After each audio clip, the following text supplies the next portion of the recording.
Hello guys! Ay, natapos na rin ang trabaho natin.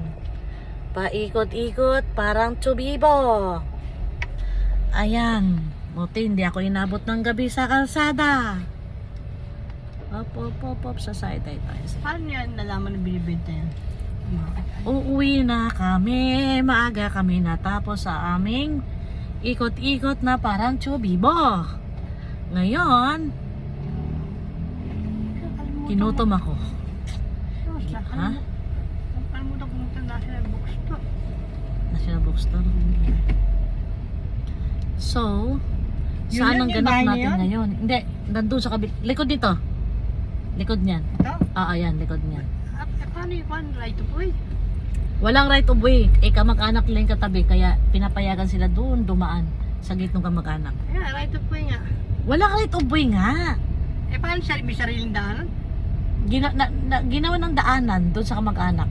Kaya nga, binigyan niya right of way. Sino ka ba? Anya guys, nandito pa kami sa kalsada. Pauwi sa aming uuwian. Kung gano'n natin, hindi binalik ko. Ano yan? Oh, kinuha na nung akala siguro tinapon. Paano kasi itong mga anak mo hindi ka agad kinukuha kasi?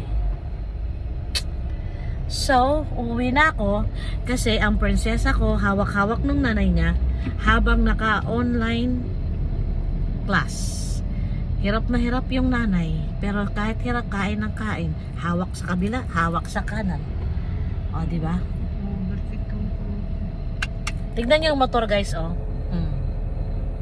Di ba?